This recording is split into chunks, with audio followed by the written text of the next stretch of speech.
Good afternoon, Your Excellency, and a Happy New Year. Thank you for taking the time to meet here with members of the press.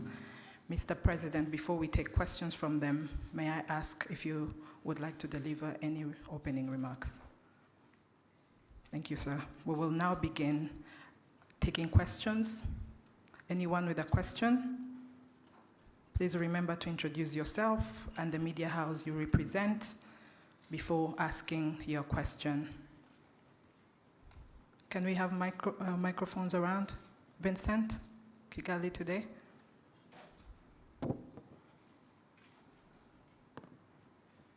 Thank you very much, Your Excellency.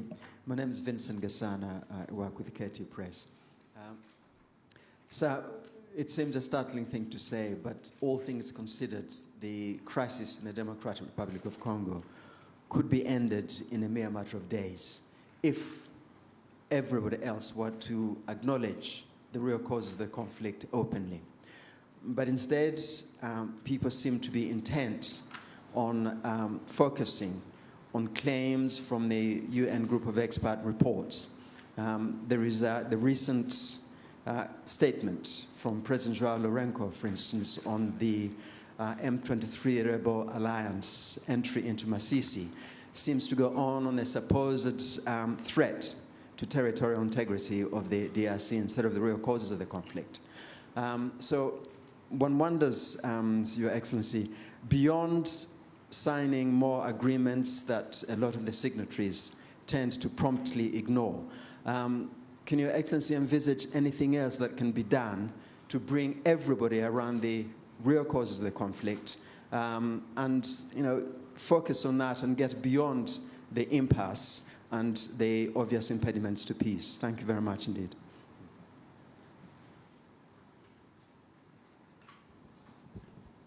All right.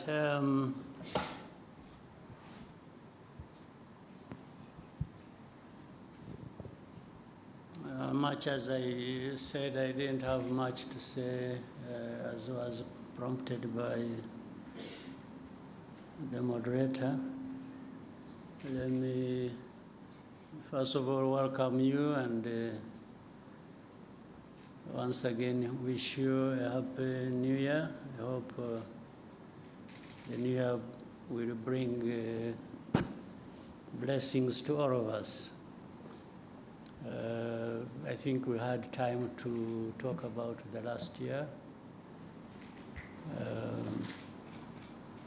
And the last year ended well. We're now in the new year. As a country, as a people, this country and our partners and myself, we hope we can continue the good progress we made last year and do even more, including probably realizing peace in our region. We are looking forward to that. So that is the starting point of my answer to your question. This problem of Eastern Congo, which I have in the past even explained as not just Eastern Congo problem, but Congo's problem as a whole, and the problem for our region, the problem for our continent and the rest of the world. But every time it is referred to as Eastern Congo problem, in a way, rightly so, because it is centered there. But the cause of it and many factors that perpetuate that problem are from different parts of the world, including from the big countries as we know them, the powerful countries as we know them. In fact, that problem has roots in the history of that country, the history of our region, and the history of our continent, relating to even the early days of colonial time.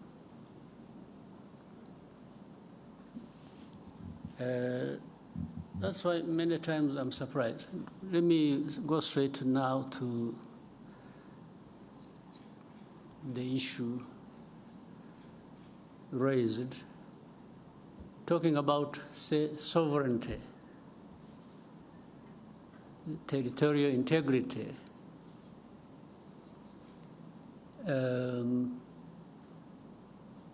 As you said in the statement made from Angola, how do these matters arise really, in a sense? M23 you talk about. These are Congolese. Even to the admission of Congo's leaders, the past and the present.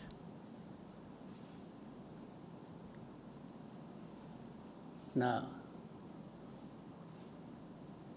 why are they fighting?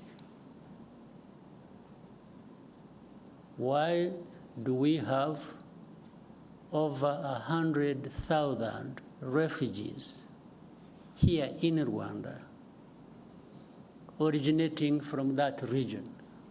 Why? Why do we have refugees here? Is it because Rwanda wants refugees and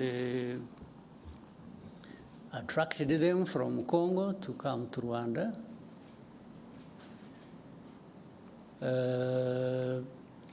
I said the first question, M23, why would they be fighting? They just like fighting? So, in the fighting that is happening in Eastern Congo, and you call that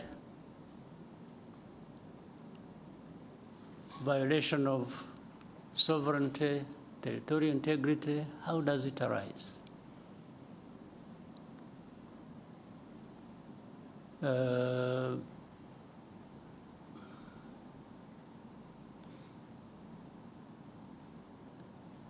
So, on one hand, these are Congolese. On the other hand, they are foreigners. So how do they combine these two identities? How do they happen to be Congolese on one hand, and then they are foreigners who have invaded Congo and therefore breaching everything about sovereignty and territorial integrity? Maybe they mean something else. Let me also try to explain that. Those who make such statements. I would remind them and remind you here, and I know you know, that people play like they are ignorant about things, yet they are supposed to be experts of that. This fighting that is happening in Eastern Congo, that has been going on for these last years, you mean here in this room, people don't know how that started, where it originated from? These groups fighting in Congo, the fighting that was started 2 more years ago these people fighting did not come from Rwanda as of the time the war started, or they started the war fighting. Maybe I even don't know whether it qualifies as such. These people they are of Rwandese background. I don't know whether it would even be right to say they originated from Rwanda. Most of them, Congo found them where they are or where they were.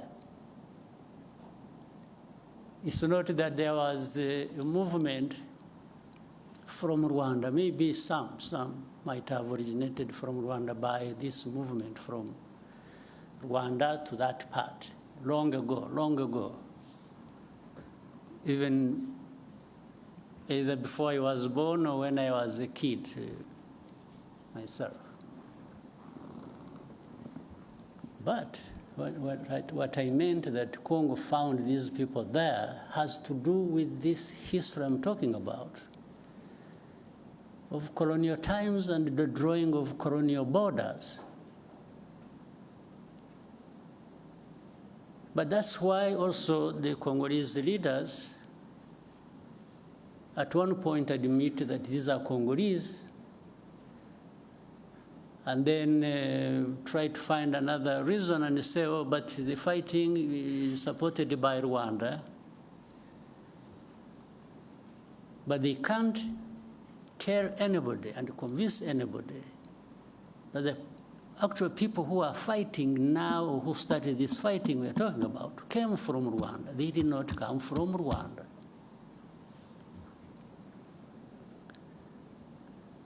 These leaders of M23 and the majority of their fighters came from Uganda, where they had been as refugees who ran away from, or as a result of solving the problem of 2012, 2013, when these people moved to Uganda, and others came here. I remember for specific actually number, those who came here were between 500 and 600, whom we disarmed and gave back arms to the government of DRC at the time. And had been kept here for a long time until when things as they kept changing, the government of DRC used to send even their officials to come and speak to people here where we had held them in camps, to speak to them purportedly to resolve their problems. It went on back and forth for a long time. The problems were never resolved. But these are not the ones who started the fighting. And if you want to see where these people, most of them are still here. The fighting was started by the main group that was in and from Uganda. So how did it become Rwanda's problem, honestly? What is the basis? And for how long do we explain this? Up to what point?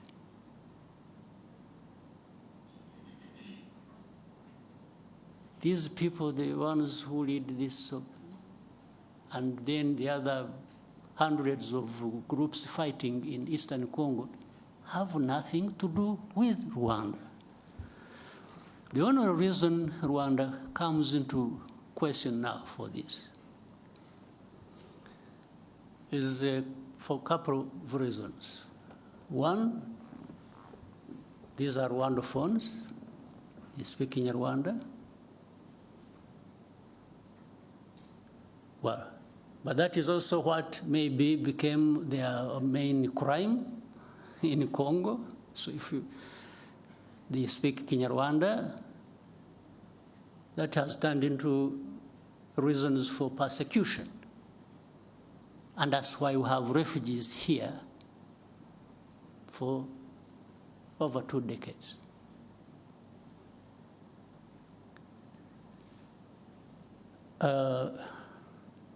The other reason is the FDLR that has been, these genociders who have been in Congo for the last 30 years, whom the international community have really entertained. I think they have deliberately preserved them. I don't know for what. Whether it is a gift of thanks to them for having committed genocide here, or preserved them because they are anti-Rwanda and government, and therefore they would use them as and whenever that is possible against Rwanda, to control Rwanda, to manage it the way they want. Otherwise, tell me, part of the reason is MONUSCO, this UN force, is in Eastern Congo, in the DRC, was actually to address this problem of FDLR that kept changing names over time. But after 30 years, if you ask the UN and say, what happened? If you really ask them what they've been doing for the last 30 years they've been there, and with tens of billions of dollars they have spent on it, what is there to show for that effort that was made? Only to end up blaming Rwanda for everything that is happening in Eastern Congo, or really in Congo, because even all problems of Congo are blamed on Rwanda by these so-called international community members, and together and in support of the DRC government.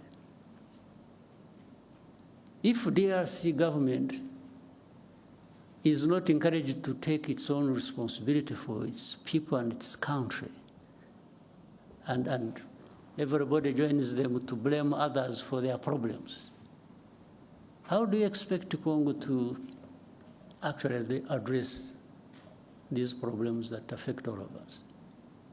How? So the statement you referred to, therefore, is part of this, I don't know what to call it, honestly. But it just doesn't make sense. It doesn't add up for any solution to the problems at hand that we need to be addressing. I don't see how. Well, I imagine a scenario where if we didn't have Rwanda at all, or if we could relocate Rwanda to another part of the world and remove it from here, would that solve the problems of Congo or of the region?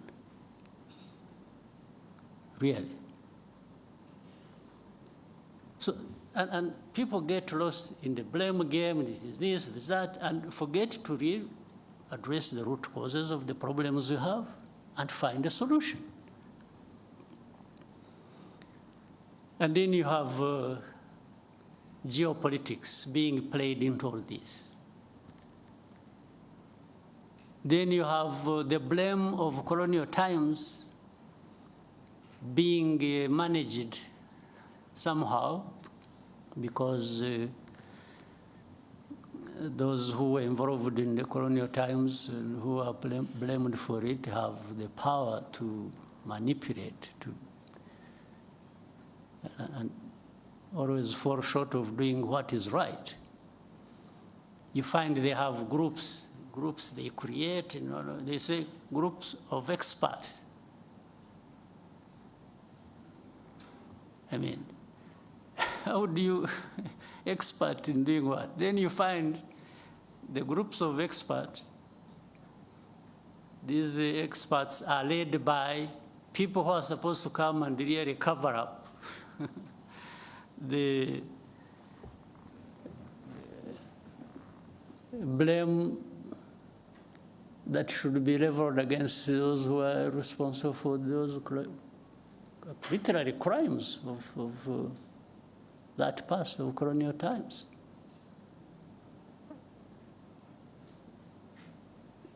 And they've been here in Eastern Congo or in Congo, groups of experts. What expertise? Expertise to come and tell lies? These groups, the people making up these experts,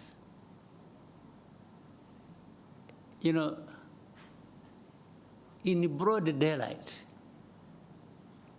killings, persecution,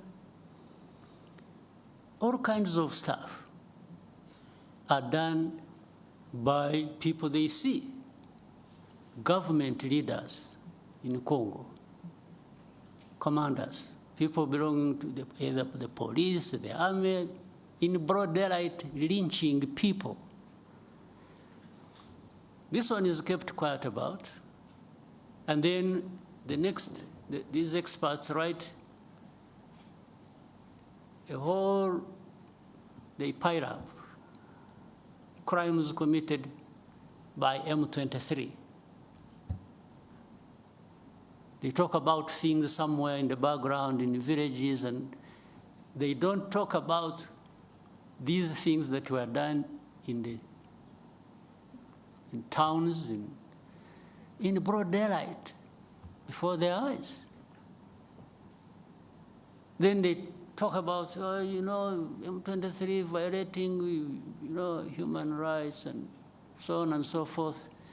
And then Rwanda behind supporting them, and Rwanda is supposed to be there stealing minerals of Congo.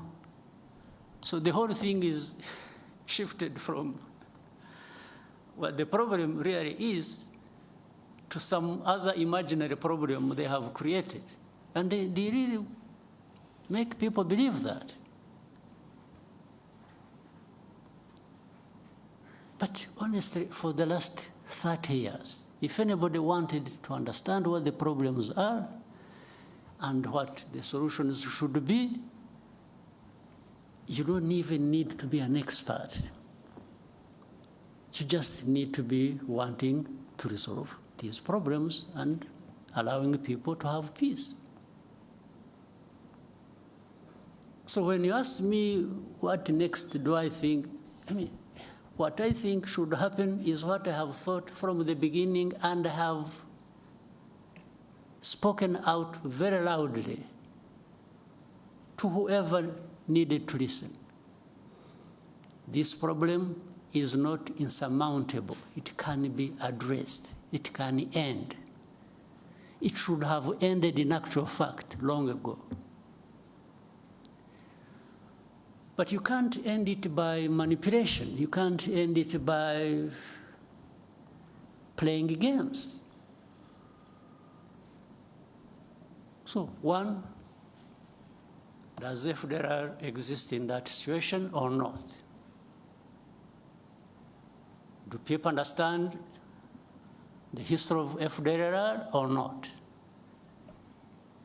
So why should FDLR be an issue even for discussion? Or why should it be a big problem that can't be resolved? We told these people, whoever was involved, that we started with DRC itself, even before the current administration in DRC. We used to approach these people. We even approached the current administration. We said, let's work together to resolve this problem, and that we will support you with whatever you think you need, and we will avail ourselves and our resources to actually help you fight this FDLR and eliminate it from. And they refused. I had even given them advice that, you see, Uganda has a problem of ADF and others based in Congo. We have a problem of FDLR based in Congo. Burundi also says they have a problem based in Congo. I said, why can't we, all of us, work together? Uganda works with the DRC, Rwanda works with the DRC, Burundi works with the DRC to eliminate the threat to security along our borders. I suggested to them, to the current administration, in 2019. Now, what they did, they allowed Uganda to go and to send in their troops to go and fight ADF. They allowed Burundi to quietly go into DRC to fight whichever their groups they are fighting are. When it came to Rwanda, they refused. Of course, that means something.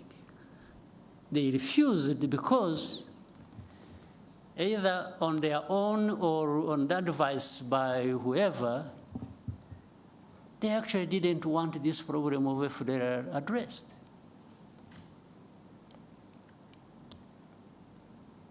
This was way before this M23 problem flared up.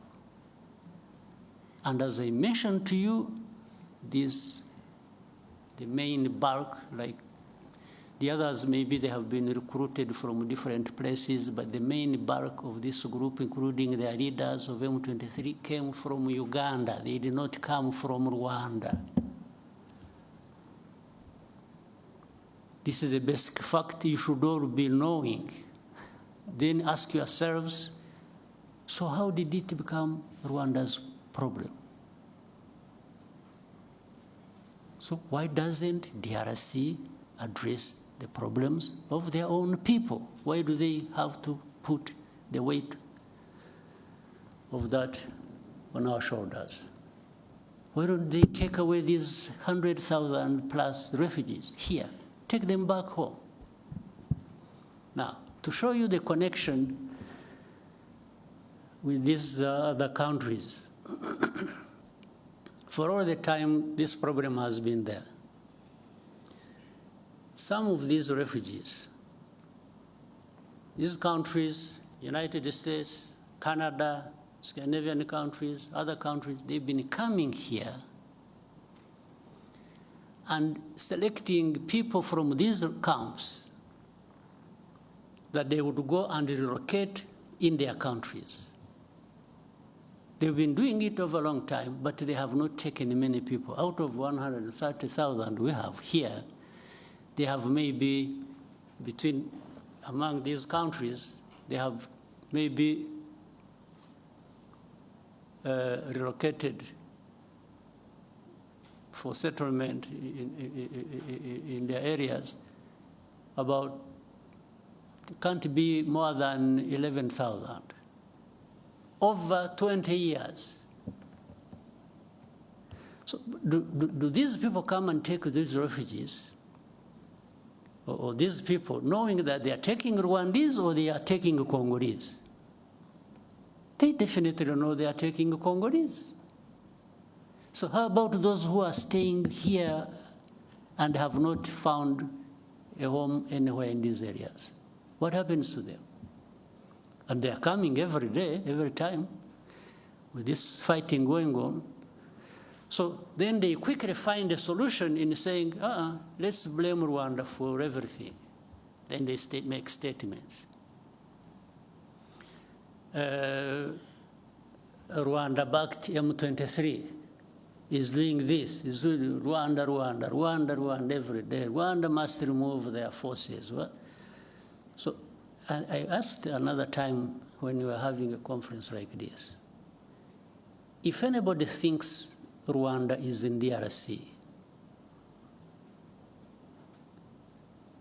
why should Rwanda be in DRC? They should ask themselves that question. If you want to blame Rwanda for being in DRC, can you also make an effort and try to reason and say, okay, but yeah, it's true, Rwanda is in DRC. Rwandan forces are in DRC. But why? Why should they be in DRC?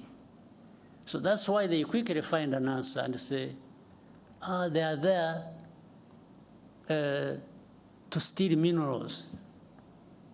Okay, suppose that is also true, if you think that is true.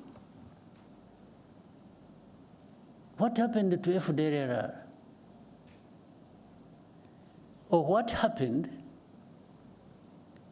to what produced refugees to be here in their hundreds of thousands? What happened? Why?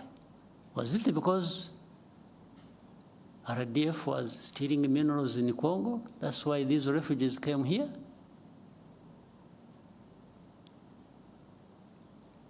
Is it? So where is the FDLR? FDLR is nowhere. You don't remember 2019, and later on, afterwards, 21 and so on, when there were 2019 in November, I remember there was an incursion through Virunga Mountains, invaded our country, areas of Kinigi and in Musanze. These were FDLR. Afterwards, the bombardment that came from DRC onto our territory. There we held a Commonwealth conference here.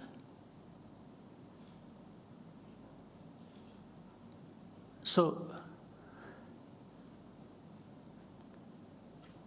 the bombardment that was, and it killed our people. And we raised these matters with the government of DRC. Now, so everything is, oh, no, they are there just stealing minerals. Okay, if you are right on this, how about these other issues? How have you addressed them?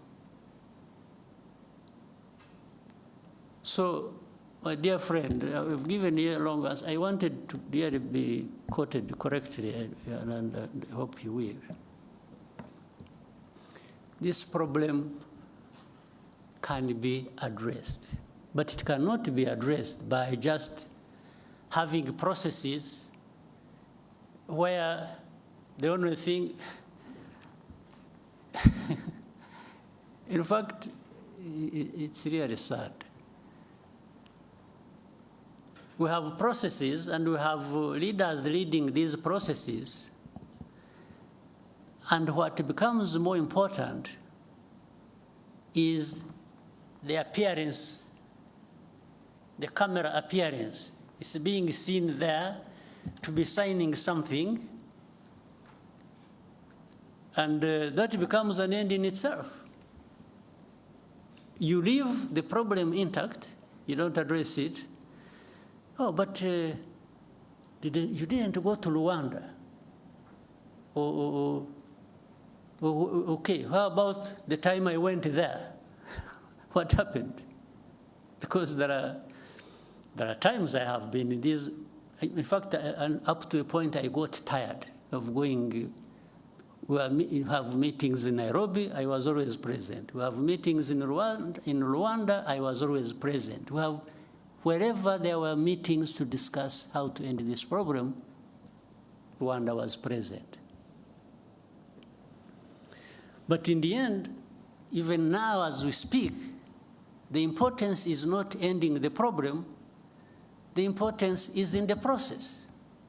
It's in the appearance to be photographed and you say you were in Rwanda. So if you're not there, but I have discovered that being there and not being there amounts to the same thing. It doesn't address the problem. So we have to find a way of addressing the problems. Not processes becoming an end in themselves.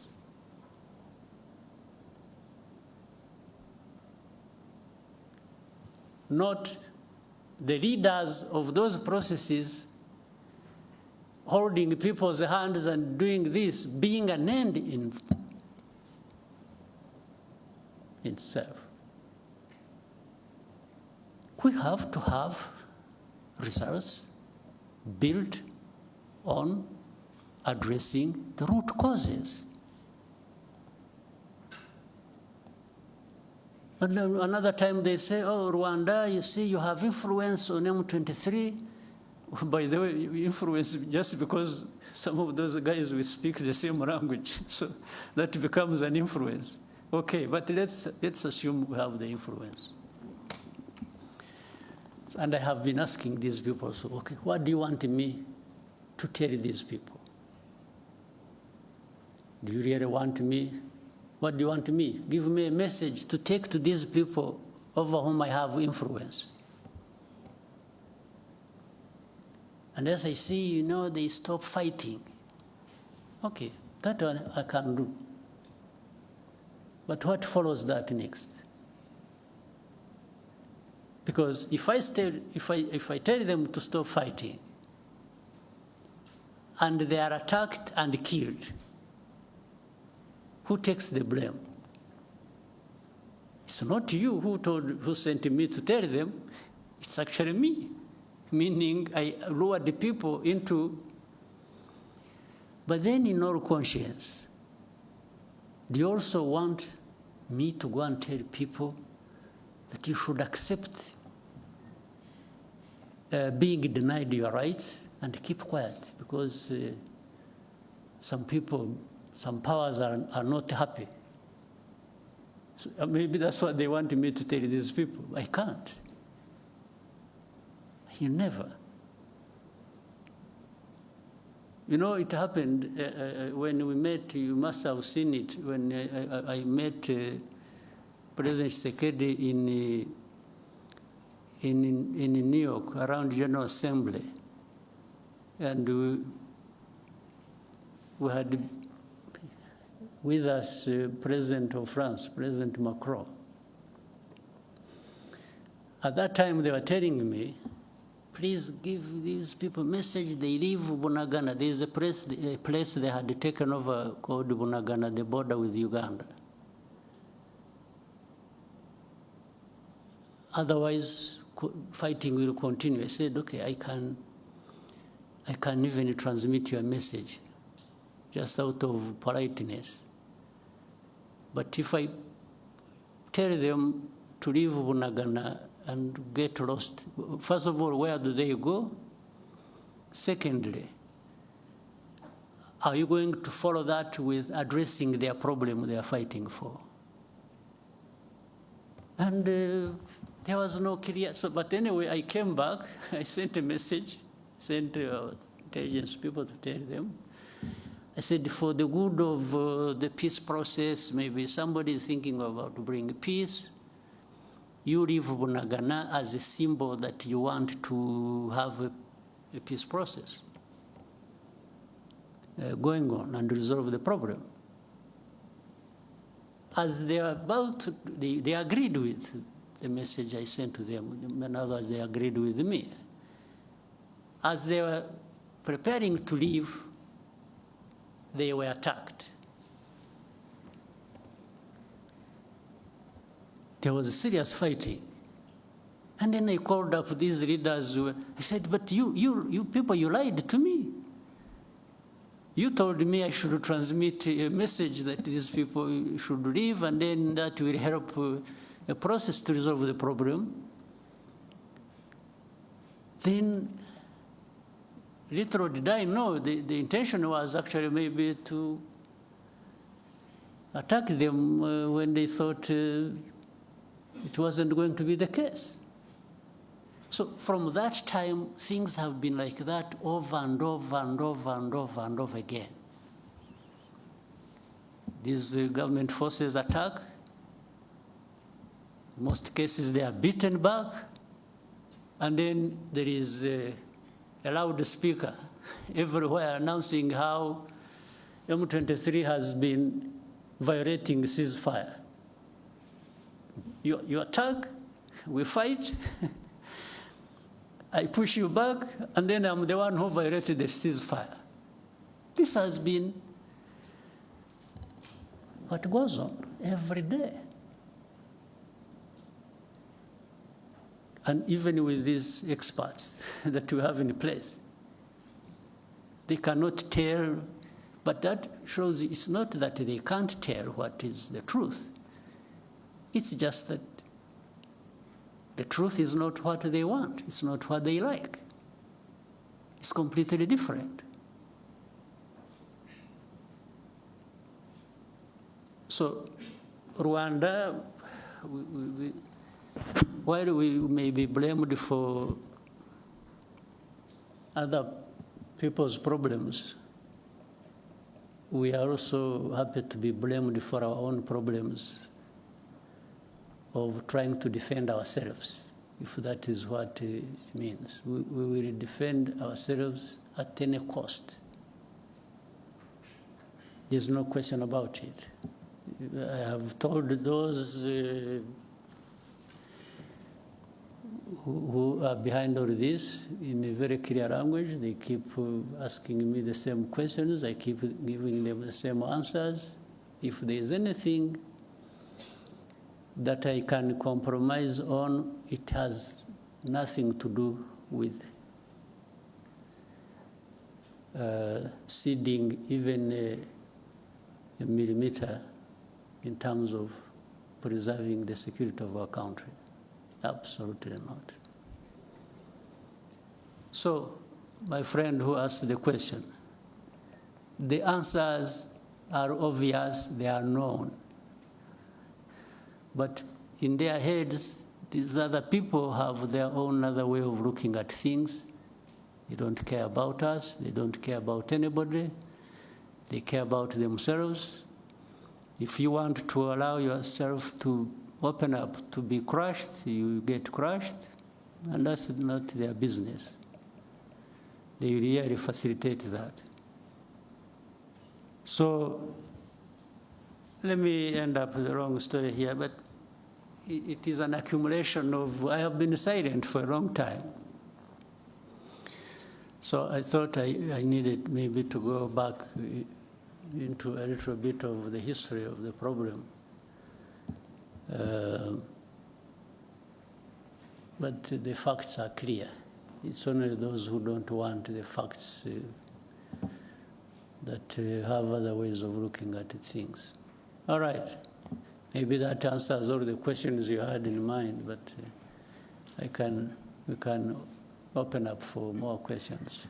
Your Excellency, before we take more questions from the room, we received a question from a journalist called Charles Onyango Obo. He and 10,000 more are watching live right now online. And he says, you led the African Union reform process and most of its financing mechanisms.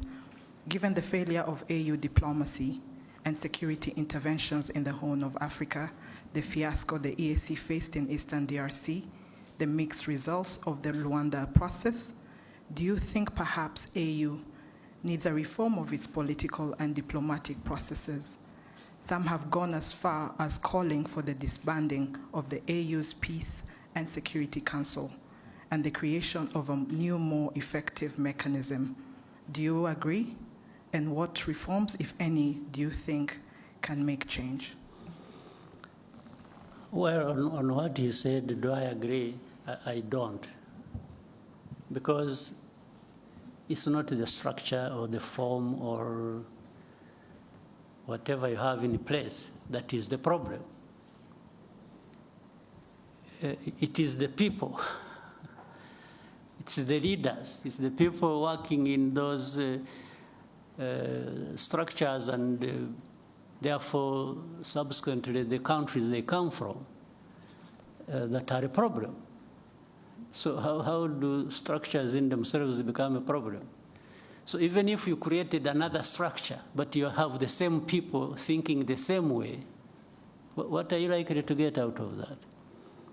I think Charles must be aware of that. I don't know what really needs to be done. Yes, I was given responsibility by the leaders of our continent to work with others to suggest the reforms that can be made on our continent. I was happy to lead that process.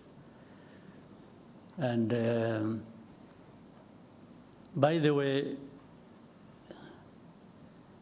I also reached a point, after I had more or less completed the main bulk of what I was supposed to do, I thought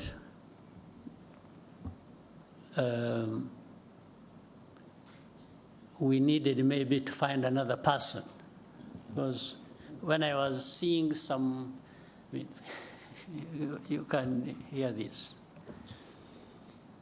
We sit in meetings, leaders, I'm talking leaders, presidents, prime ministers, and others. We agree something in a room like this. Suggestions that have come from us.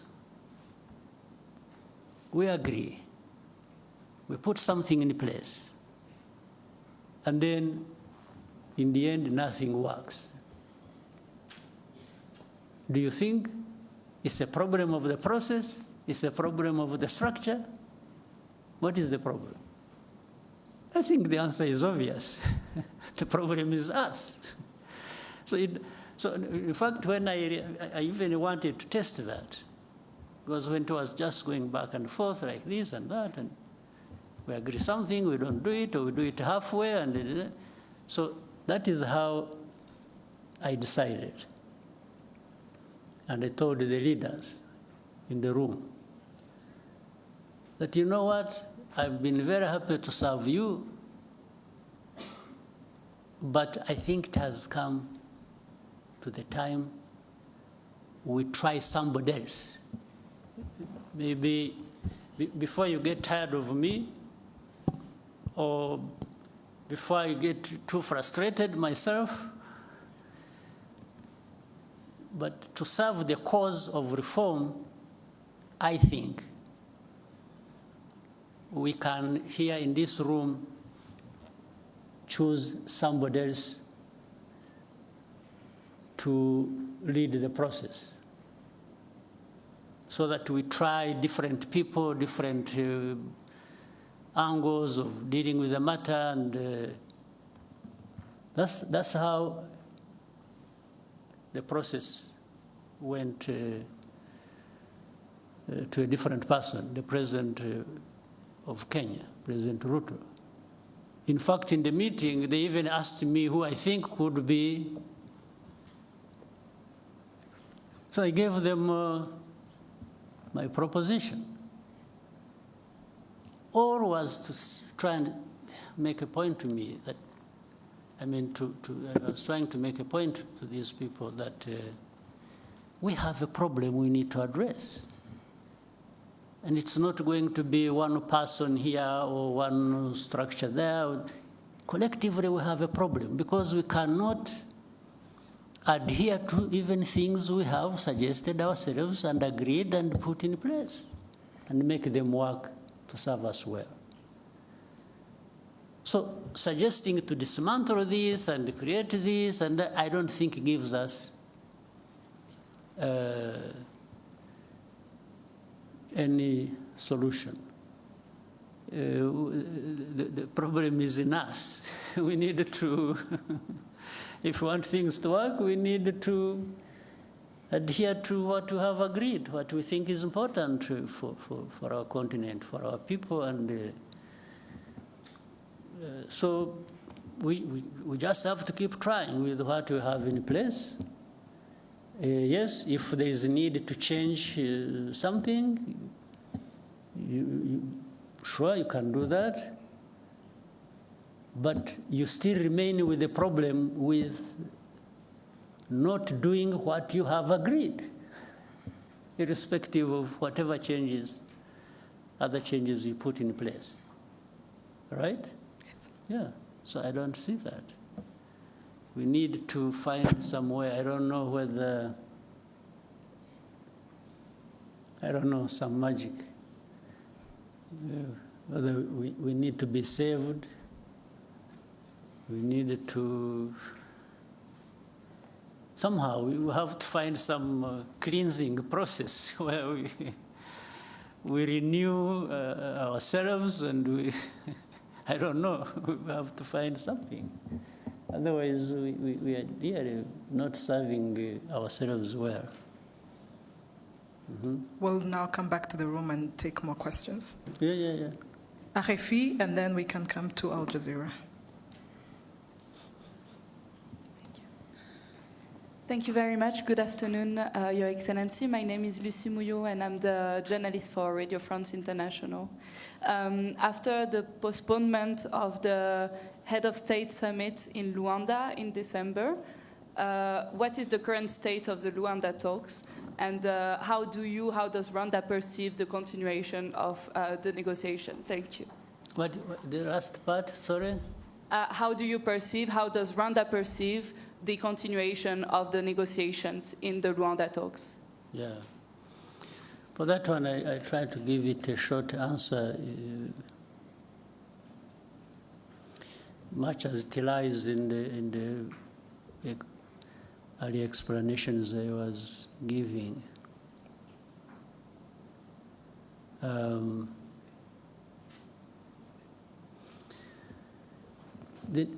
There has to continue an effort to find a solution. If I start backwards, there has to be an effort to continue finding a solution to this problem.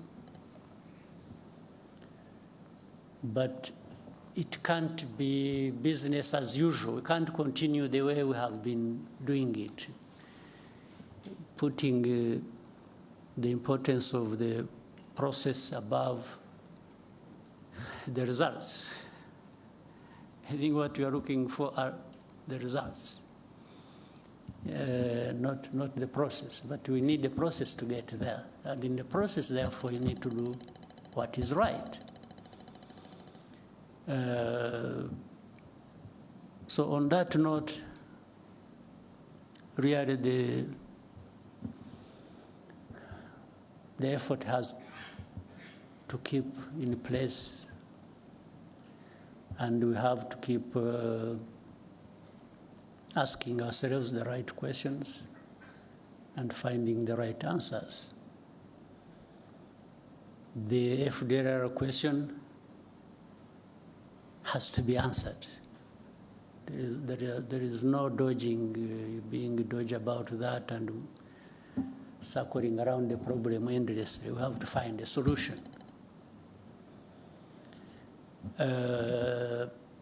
Tied with that, the internal problems of DRC, of persecuting their own people and making it our problem by giving us refugees and by giving us all sorts of names that we are supporting those people fighting for their rights in the DRC, has to find a solution.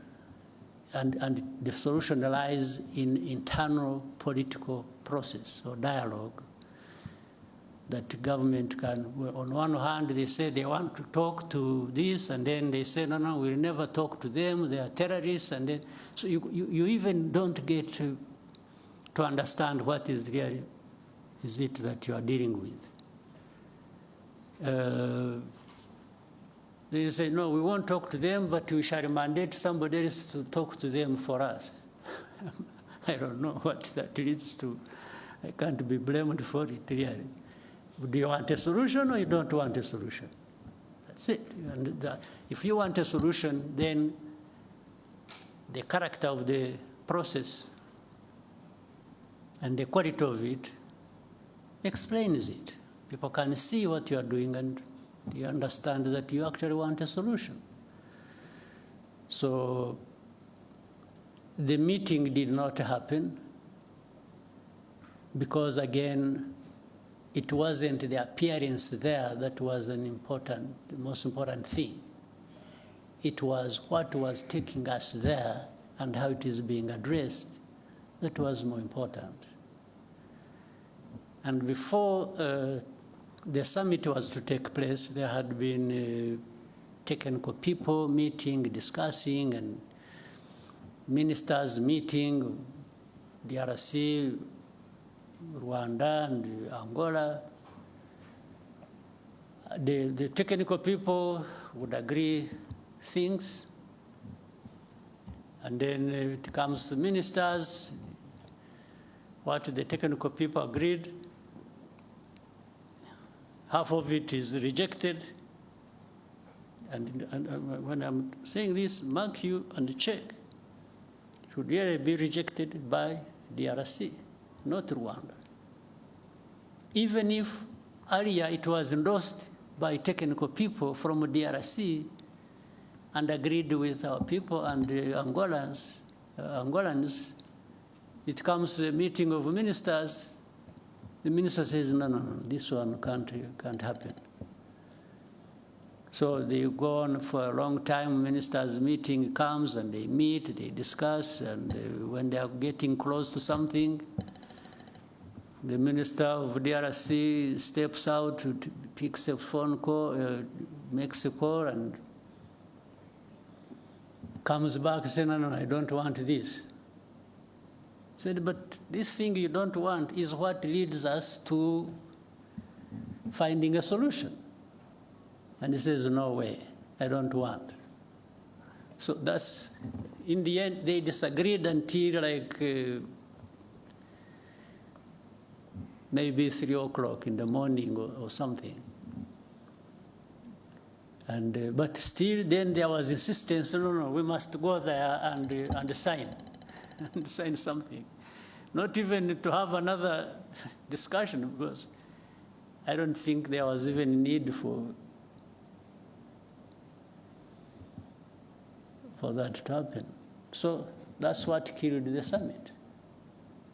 So it's not Rwanda that killed the summit. It's actually DRC. And they were saying it, by the way, for those who want to hear. If you don't want to hear, that's another matter. But when statements are coming from heads of state and foreign and ministers, and they are saying, no, they will never do this, and yet that is what is being asked to be done, even logically, and sometimes in agreement with the mediator, and he says, no way. First of all, these are terrorists, I will never speak to them, meaning he's not prepared to find a political solution to the internal problems, but is willing to continue blaming them on Rwanda. And then he's dodgy about FDLR. One time he says they don't exist, that they are not there. Another time they say, yeah, but they are there, but they are few.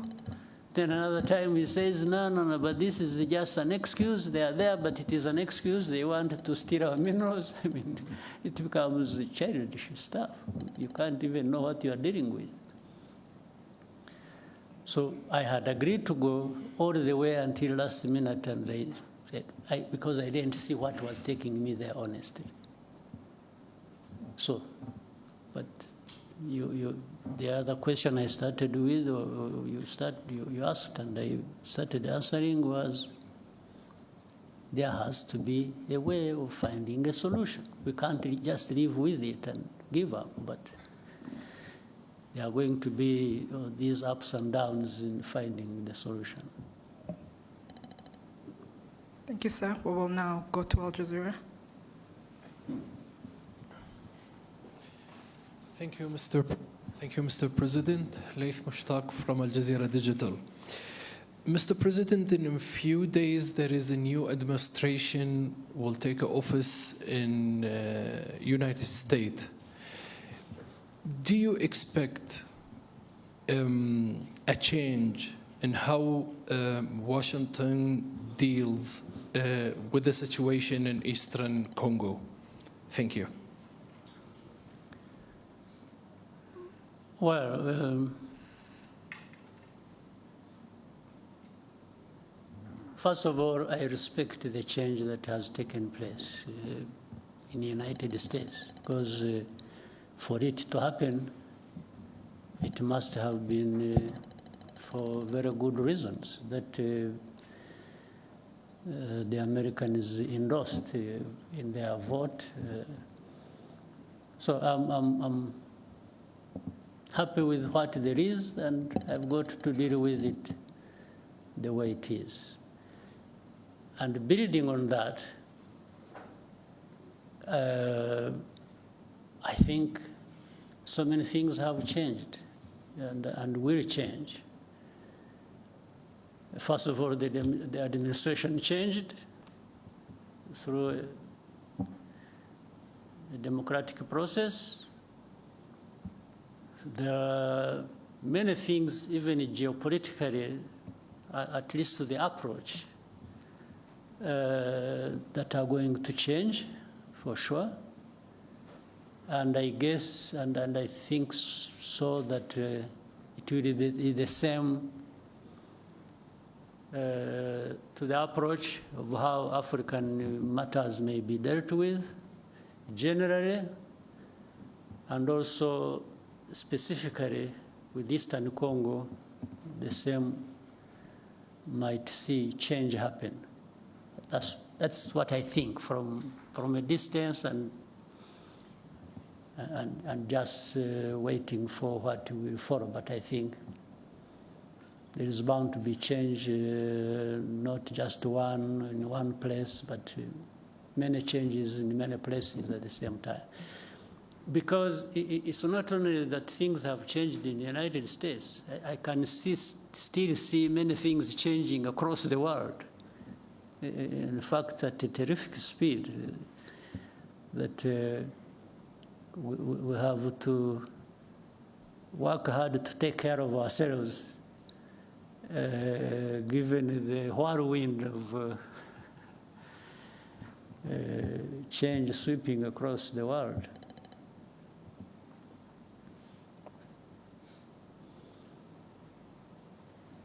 Thank you, sir. Ozwakim? Microphone. What is it? Okay, thank you. So murakoze nyakubahwa Perezida wa Repubulika, nitwa Mutuyezu Oswald, nkora kuri Radio TV 10. Guverinoma iriho ni ukuvuga abaministre barahiye ku itariki 19 z'ukwa munani, ubu hamaze gusimbuzwamo 5. Manda ibanza yarangiye nabwo hasigayemo 5. Impinduka tubona ko zihuta cyane. Ese bisobanuye iki ku birebana na accountability, kubazwa inshingano? Ese hakorwa iki kugira ngo bitagira imishinga cyangwa se gahunda bihungabanya, bidindiza? Mubonye n'umwanya mwavuga ku kirebana na bino bigo bitsura ubuziranenge 3 byajyaga bimera nka babahigi benshi bayobya ryatungo uburari, ariko ubu byorohejwe. Bavuze yuko icyangombwa kimwe cy'ubuziranenge ikigo kibonye kiba gihagije, byorohejwe gutumiza ibintu mu mahanga cyangwa kubyohereza, nta kubasaba byinshi, kereka ibirebana n'imiti. tukibaza tuti nta kintu mubona gikwiye gukorwa no mu bikorera bananiza abakiriya babo, cyane cyane za banki usanga zituma umukiriya agenda uzana ibigaruka n'ibyo bamaranye igihe ugasanga barongeye barabigutumye. Urwo rwari urugero. Murakoze.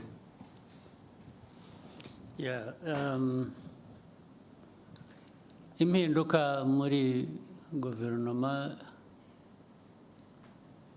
ntiziraba, ahubwo turacyari ku ntangiriro. Ndabivuga mpereye ko bihera ku bintu byinshi, kandi n'imiterere y'igihe, imiterere y'igihugu, imiterere y'abantu, n'icyifuzo cy'ubuyobozi bw'igihugu buba bwifuza ko twakora ibintu neza, nta guta igihe, bishoboye no kugabanya icyo bidutwara, icyo bidusaba, nabyo byose bikakubira hamwe. Baravuga rero impinduka zibaye muri iki gihe gishize, tuvuge mu mwaka ushize n'intangiriro, uyu byari bitaraba ku mpera y'umwaka ushize, ariko ari mbere gato y'amatora twagiyemo na nyuma yaho kurangiza uyu mwaka. Ariko ibyo byabaye hashize igihe, impinduka isa n'iyatujeho gato. Ibyo rero bituruka mu kureba ikiba gikenewe muri icyo gihe.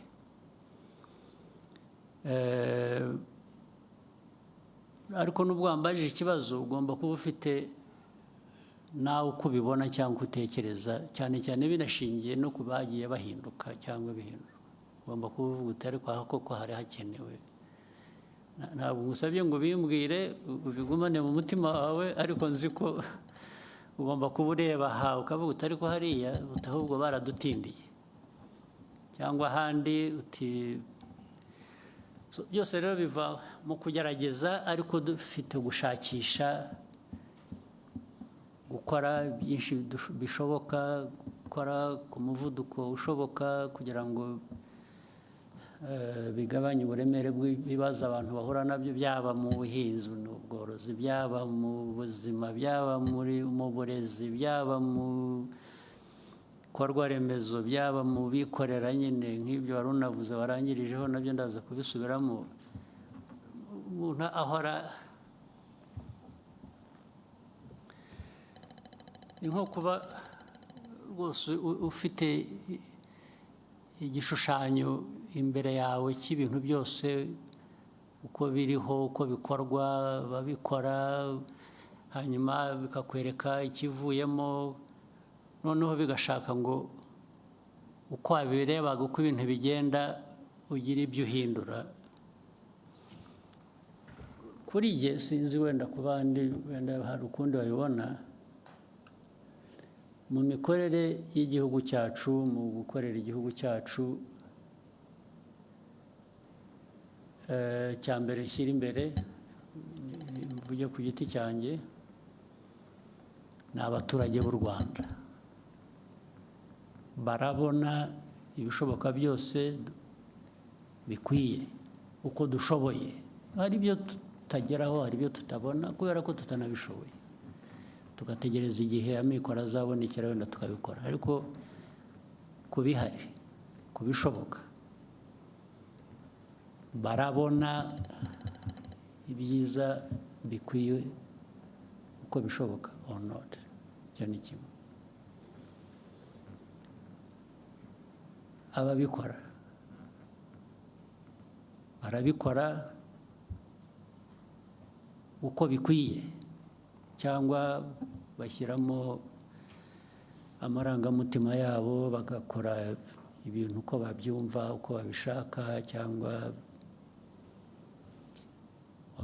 byaba biterwa se n'aho bari,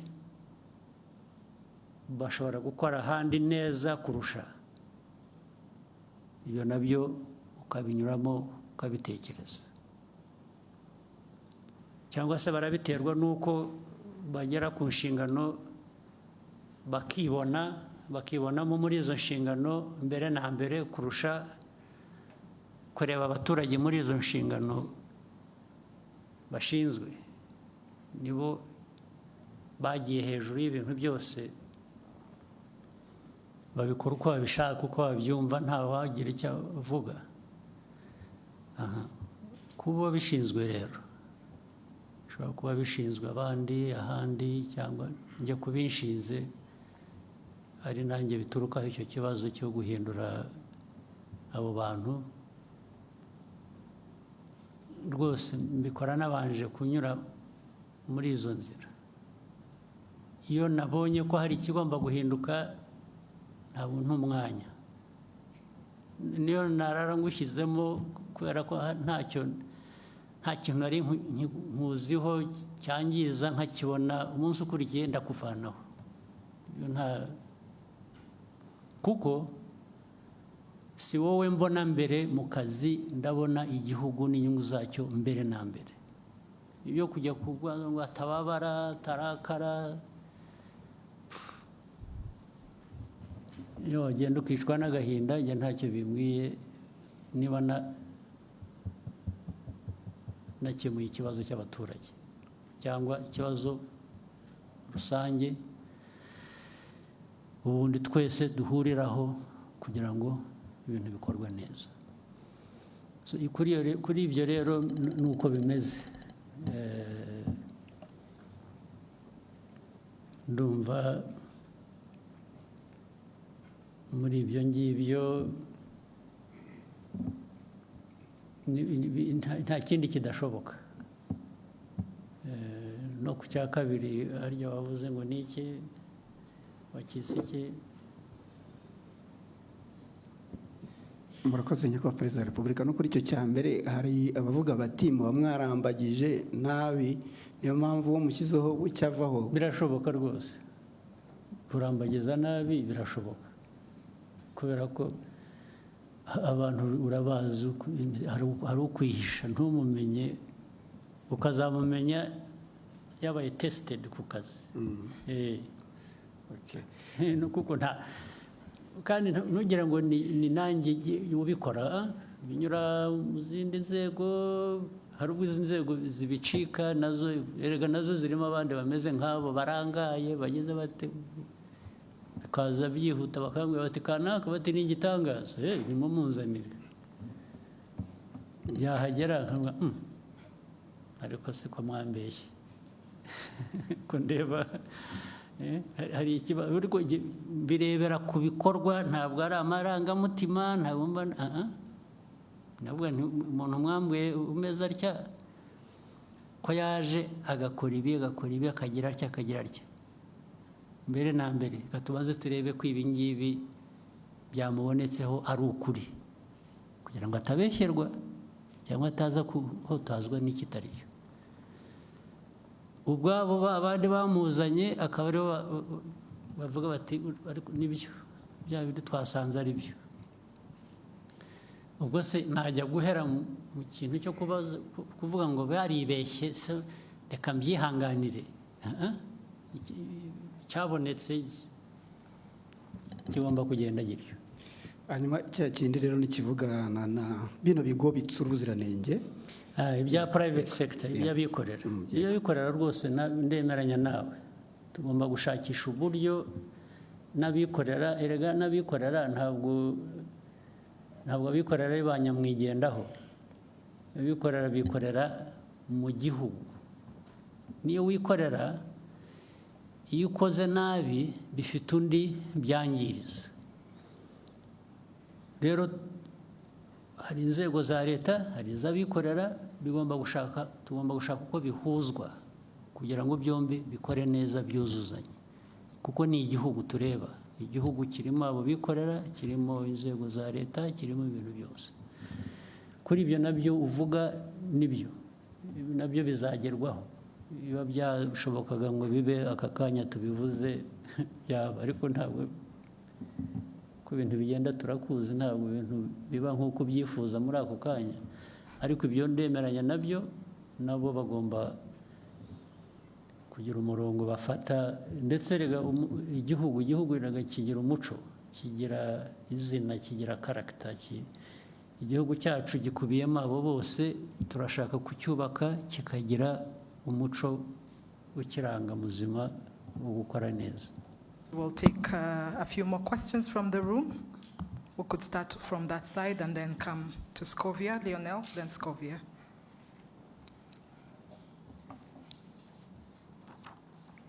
Thank you, Mr. President. We are undergoing profound changes globally in the political sphere. On the one hand, we see populist movements in the very countries that used to lecture Africa about good governance and democracy.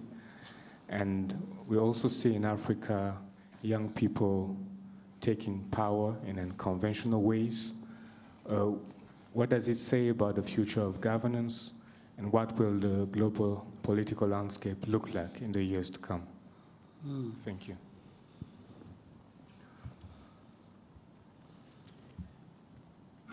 First,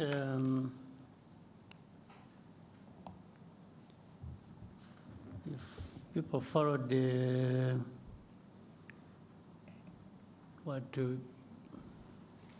some of us would be saying for the last 20, 25 years, it is only to confirm what we saw coming or we thought was coming. It's not, as far as I'm concerned, it's not a big surprise with the changes that have been happening.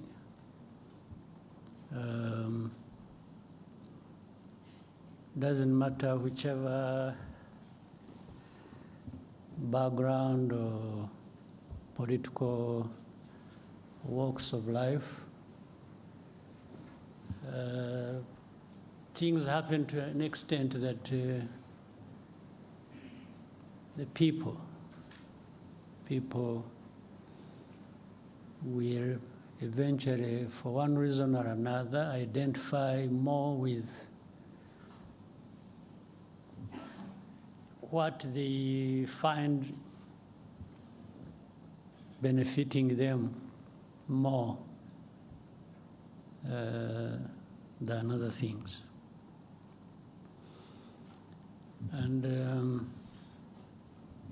that's why we should all be making an effort, those who are at the helm of political institutions or other things, to make sure we identify with what people think works for them, and work with the people to achieve that. Short of that, if you think you just impose things the way you want, and in your own way you think is what should happen, it doesn't take very long before you are surprised that.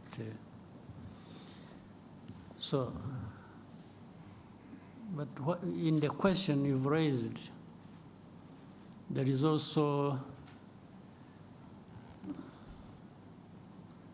some of those things that people have questioned over time. The lectures given to, say, Africa originates from the assumption, of course, given the divide there is, people call it north, south.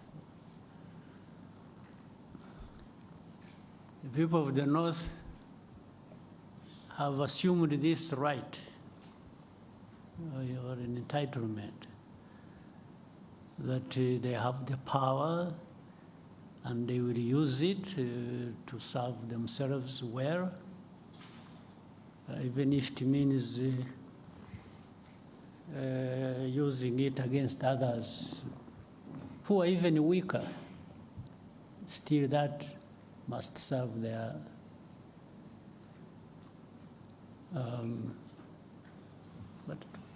but a couple of things are interesting. While you are assuming that you have every right to take it to others and feed it to them, whether they want it or not. At the same time, at home, meaning the home of those people who think like that, there are internal processes, internal contradictions, because the people there also are saying, what are our leaders, our governments doing for us?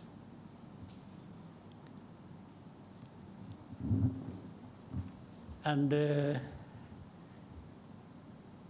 depending on which side of politics, one will gain over others, because, and here it is difficult to tell. You can't decide for people that this is what they must think that is right for them. Even these populist or conservative or liberals or whatever you call them, within there is a discussion as to whether what is happening internally among them serves the way they see things should happen internally now, before they go out and take it on to the others, those of us at the receiving end. So that internal contradiction will define things, and rightly so, their own way. And you see, it is very interesting when you look at, somebody talked about the administration in the United States. Following what was going on the media, I mean, on the news and the media and everywhere, there was this opinion being shaped that one side had no chance. And, you know, the leader is embroiled in litigations, here, these ones, blah, blah, blah, blah, you know. Even the experts we used to follow in the news would really give you an impression they have formed their opinion there is one side that is going to win. Now, a few weeks after, they sort of disappeared, really. And these were experts to tell us about things in their own place. So why do you think? Because they were saying one thing, they were forming their opinions. They want everybody to believe that for one reason or another. But somehow the process of democracy gave them a different result. And they had to swallow their pride and accept what has happened. So that is in their area. So now, as it were from the beginning, they were used to taking it on some other people somewhere else, the South. Now, the South isn't going to be in a permanent state of confusion and, obedience and just following the dictates as they come along. A number of changes have to happen also one way or the other, either changed by the people on the ground and saying these leaders of ours who are not doing anything other than sucking up to these dictates. We should find a way of getting rid of them. one way or the other. In fact, it is either one way or through the vote, which is always the preferred choice. But when that is not possible, some people have used the other means to get rid of these, in a sort of defiance about how they feel they are treated by these leaders, or by extension, those who dictate their leaders, who dictate to their leaders what to do in their own countries. So one way, it will always give somehow, change will happen. So what we see on the political, economic, geopolitical landscape is a result of that. There is soul searching at different levels by different people, and it doesn't matter the weak, the strong, and there will always be a way to give in terms of the outcomes. So in Africa, Africa is no exception. You see, I have argued even openly and even to the point of probably being misunderstood. When we've been talking about, people have been talking about coup d'etats happening in different parts of our continent. Let me start with that. Coup d'etats are bound to happen in a place where so much is happening, and then the people either get fed up one way or the other and express themselves again one way or the other. As I said, they express themselves through the vote, or these ones who carry out coup d'etats are from this society. So they are part and parcel of the citizenry of these countries. So they are part of this dissatisfaction, resentment, anger, and injustice. Some young person. And then we say, oh, the establishment, unconstitutional means, Yes, means. But that has happened because the constitutional means did not deliver to the people to the extent that they, if you are saying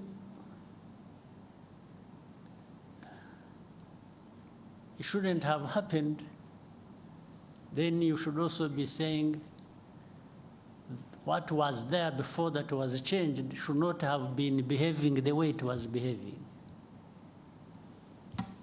Now, to the people, there is a point where they may tell you, yes, what you have is bad, the coup, bad enough. But what was there before was even worse.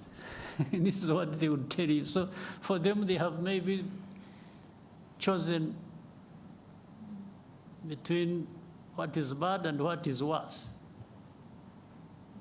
It's what I mean. Now,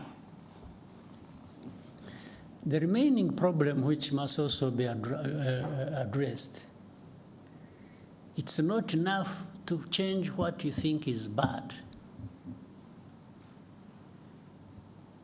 It's also important that when such a change has happened, you must really do better than what you have removed. So these ones who carry out coups, they have a task to make sure that they justify why they removed or they did what was unconstitutional to bring change. That change must be real, must give the people what is better than what they were getting. And then that would be justified, in a sense, by that. So that is what is unfolding that we see every day. There is that struggle that goes on. So I hope certainly those who take over, while they may be condemned, in some cases rightly so, everything can be put right by new developments happening that are going to serve people much, much better than what they had before. So, and that's what is happening on our continent. But for the dictates, for lectures, and so on and so forth, it's up to people to make a choice. And I think Africans need to just reject being, you lecture me on what should happen in Rwanda based on what? When even where you are coming from is having some confusion, some changes. So which dictate should I follow? I think we should also strive to do, things the way that works for us and improves people's lives. And what is so bad is that you may follow the dictate and do the very things that will run down your country. And by the way, those who give you lectures will manifest in two forms. One, some will actually blame you for it, even if you followed what they told you to do. Others will help you to sink deeper into the mess you have driven yourself. So you are better off charting your own course with your people and doing what you think is right for you or what works for you, and especially if it shows in the outcomes, in the results, then really that is what all along deserved to happen. Right?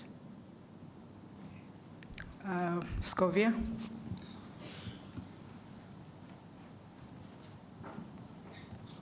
murakoze nyakubahwa perezida wa repubulika, nitwa Scovia Mutesi, nkorera mama urwa Gasabo TV.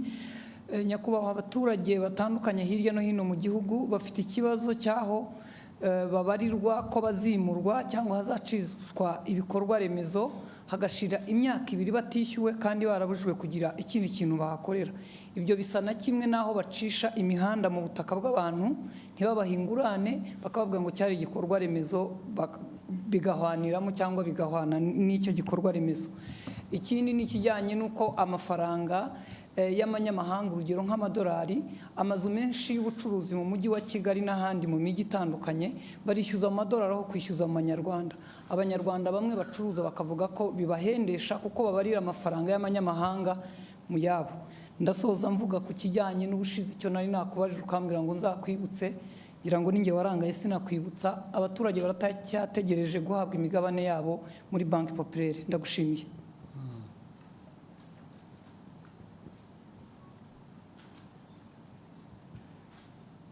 So urumva ko namwe mwibagirwa rero burya ntabwo ari twe gusa. Ibyo abaturage bimurwa mu buryo butari bwo budakwiye,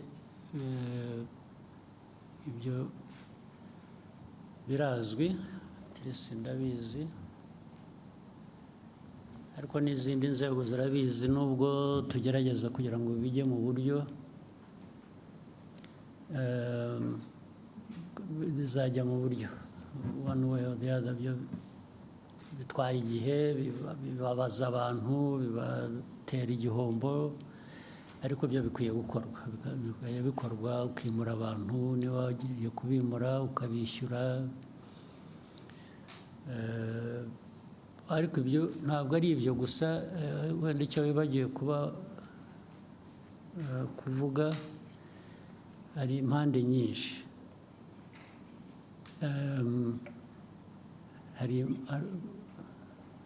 Nubwo uburyo buhari ko bikwiye kuba bikorwa, uburyo rwose burahari, burazwi, hari n'ubundi bwakoreshwa bukoresheje ukuri gusa, wenda bitari byanditse. Urugero, icya mbere ni abimurwa cyangwa abazimurwa bashaka kugira ngo abe ari bo bagena igiciro cy'ibyo bazishyurwa, valuation y'aho bagiye kuva n'amafaranga bagomba kubishyura. Ubundi hari uburyo bikorwa bitagendeye kuri leta cyangwa bitagendeye ku muturage, bigendeye kuri gushingira ku impamvu zizwi. Icyo ubwo urumva ntabwo giturutse ku nzego za leta, giturutse ku bimurwa. Icya kabiri, hari ahantu abantu bamenya mbere y'uko hari ahantu ubundi hadakwiye kuba haturwa, cyangwa aho batuye abantu bazimurwa kubera igikorwa cy'inyungu rusange rw'igihugu, noneho babimenya biri mu nzira bikorwa bakajya kuhatura cyangwa bakajya kuhagura kugira ngo bazishyurwe. Hari abasanzwe rero bahatuye bo badafite n'icyaha, ntibahimutse, ntibahagiye mu buryo butari bwo, nta nubwo bagiye mu buryo bwo kuba aribo bagena igiciro cyo bari bwishyurwe. Ibyo nabo bakabigwamo bitewe n'imikorere mibi y'inzego zitandukanye. Ibyo birahari, inzego ziratandukanye nyinshi. Ariko icyo mvuga ni uko ibyo byose bigomba gushyirwa ku murongo. Ibyo ni ukugenda tubishyiramo imbaraga kugira ngo bishyirwe ku murongo. Abantu bazimurwa niba batuye aho badakwiye kuba batuye. Bareba hari nk'abantu byo kwimura abantu mu bishanga byagiye biba bigateza n'urusaku. Hari abantu bagiye baturamo batanabihawe n'uburenganzira, ariko hari abandi batuyemo babihewe uburenganzira n'inzego zimwe na zimwe ziba zifite uruhare zibishinzwe. Ndetse wajya kumwimura rightly akakwereka icyangombwa yahawe n'uwo muturage, ndetse wajya gukurikirana rimwe na rimwe muri izo nzego z'abo bayobozi ugasanga uko yabitanze mu buryo butari nabwo, ariko kubera ko afite inshingano bigatera ikibazo. Baramuhaye amafaranga gusa akahatanga kandi atari ngombwa. Ngira ngo murabizi ko hari n'abayobozi b'inzego z'ibanze bagiye birukanwa, bahanwa, bagira bate kubera ibintu nk'ibyo ngibyo byakorwaga gutyo. Birahari rero, birahari, ariko bigomba gushyirwa mu buryo abishyurwa badafite ikibazo bagomba kwishyurwa, ntabwo babashyira mu gutegereza igihe bibatera ikindi kibazo. Abakoze ibintu bitari byo nabwo bigomba gushakirwa umuti, nabwo bigashyirwa ku murongo.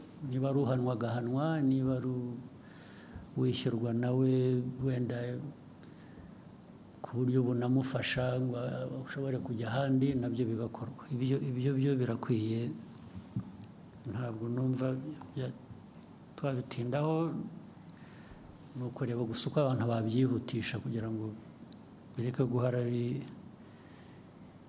ntabwo ari aba bantu baba bikoreye umuzigo gusa, na leta ikwiye kuba ibayobora mu bintu bizima, nayo ikwiye kuba yivanaho uwo muzigo yiyikoreza. Then icya kabiri cy'abantu bishyura cyangwa bishyurwa mu mafaranga yo hanze, ubundi bikwiye kuba bishyirwa mu buryo bw'igihugu cyacu bw'amafaranga y'amanyarwanda dukoresha. Urumva ni bibi no ku nshuro ebyiri, kuko uwo wishyurwa nko mu madolari cyangwa amayorozi cyangwa iki,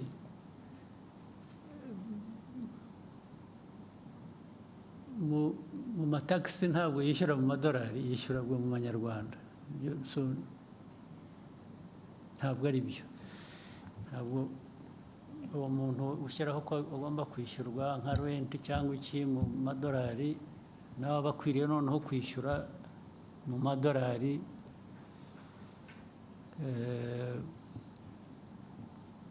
mu buryo bwa taxes bishyura. Ariko ibyo byose ubundi bikwiye kuba bifite uburyo bikurikiranwaho. Iyo ni nko kwica amategeko, bishe amategeko bakabihanirwa.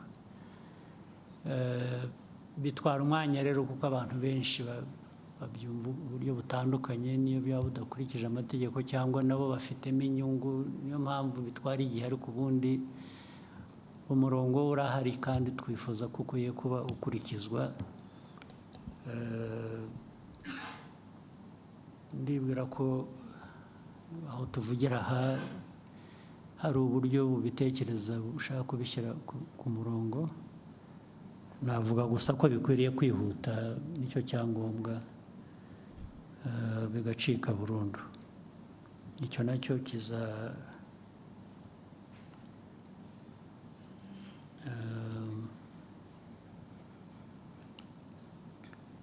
ndumva bizatungana. Icya gatatu bavuze ngo ni iki?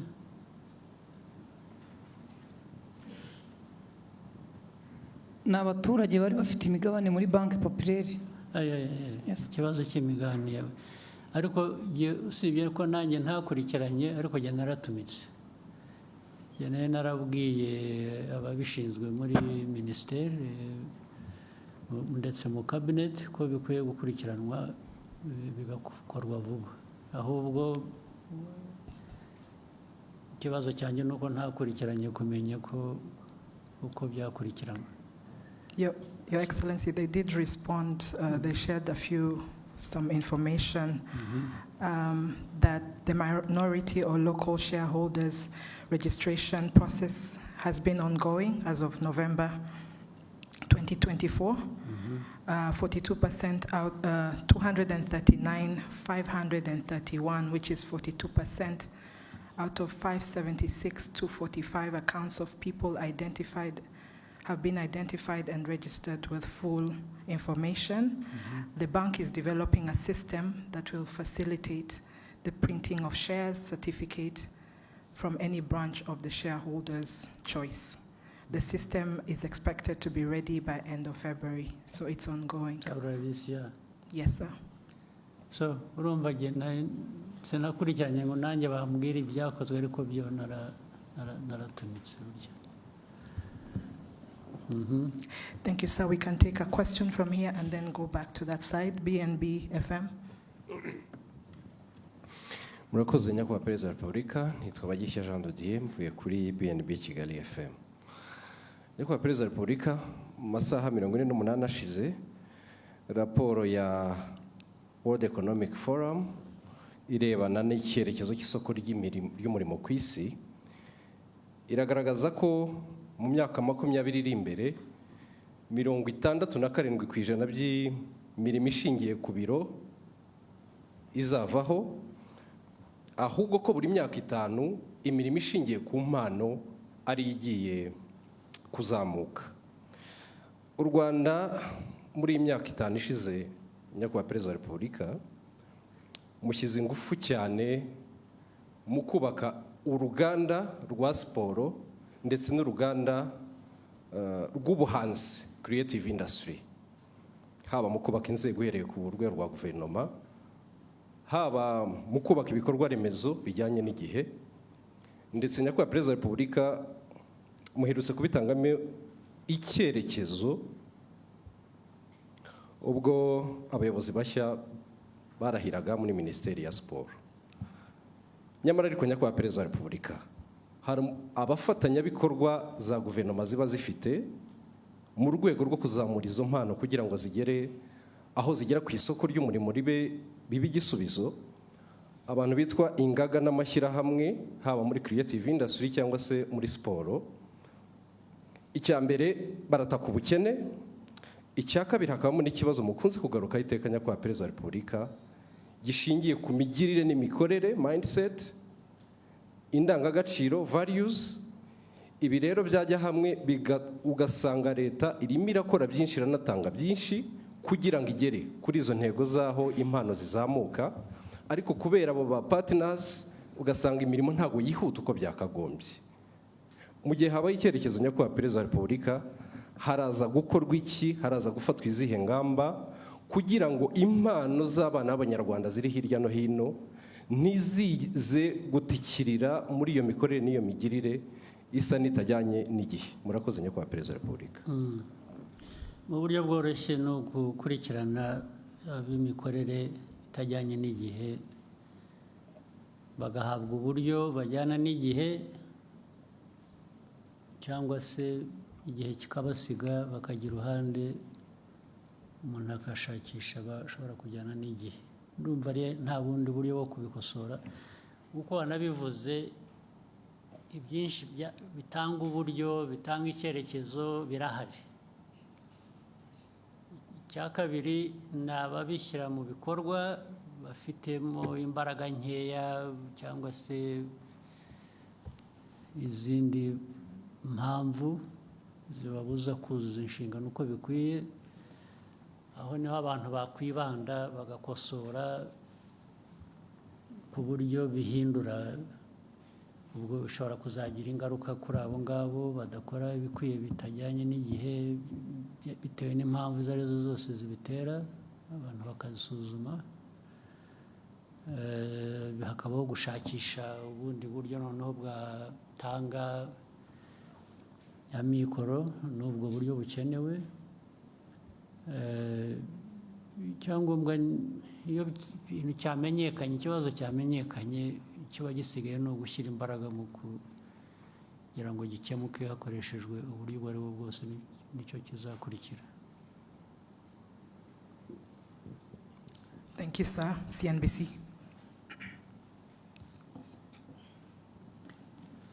Thank you, Mr. President. My name is Eric Shaka from CNBC Africa. Mr. President, talking of the African Union, my question, African Union as a permanent member of the G20, my question is about how you envision Rwanda's role in shaping the AU's agenda in advocating Africa's interest in global economic governance, particularly in areas such as climate finance, trade, investment, and debt sustainability. Thank you, Mr. President.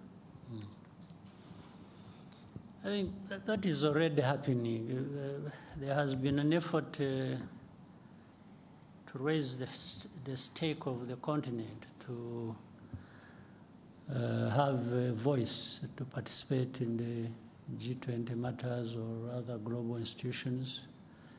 Africa deserves to be well represented. There's no question about it.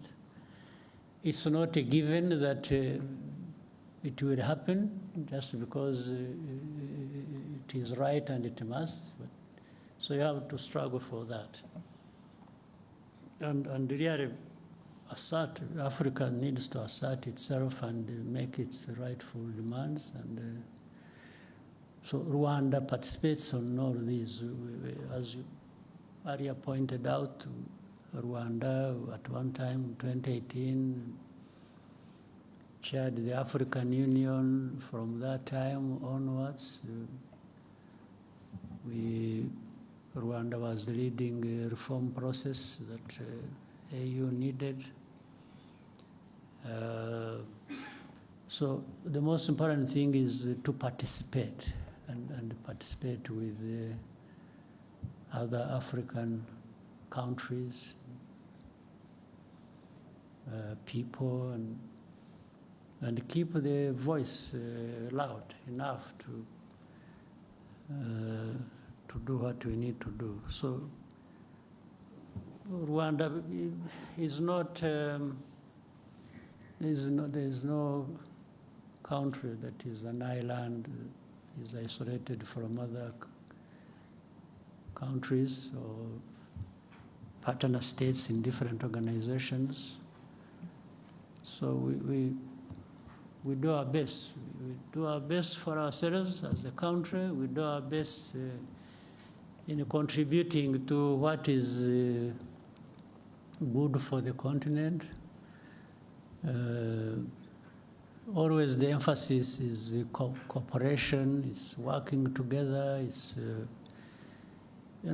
every country, every person on this continent has something to contribute. We just make sure that the contribution is made, and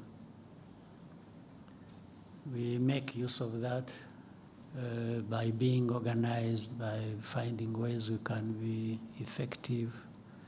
So Rwanda is going to be present, has been, and it will continue. Thank you, Your Excellency. I think we may end here. I'm sure we will I'm have sure there are no other people opportunities. one or two. One or two? Yeah. Okay, Noreen.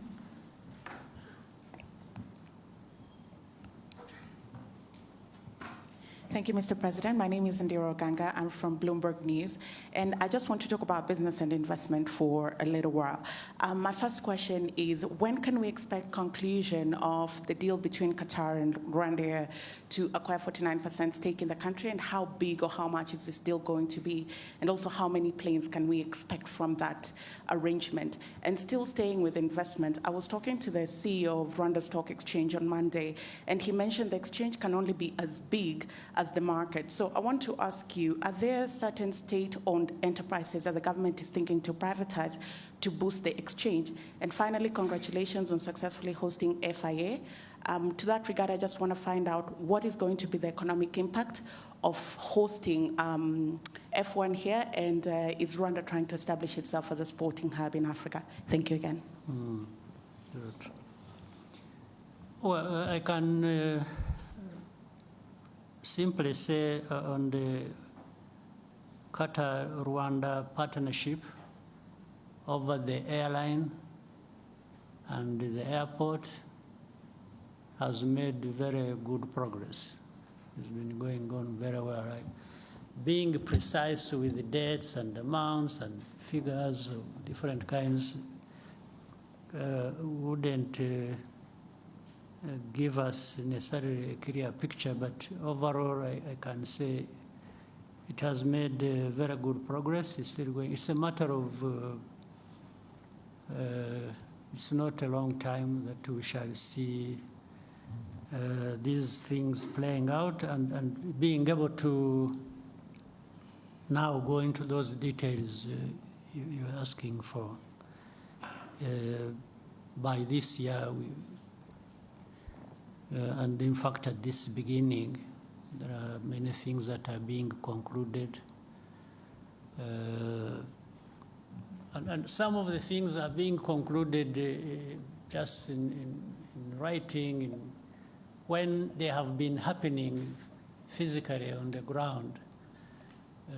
So there is an overlap of, we have been going ahead and doing certain things that benefit this partnership. As we have more discussions, as to put things in writing and therefore making them specifically public to people.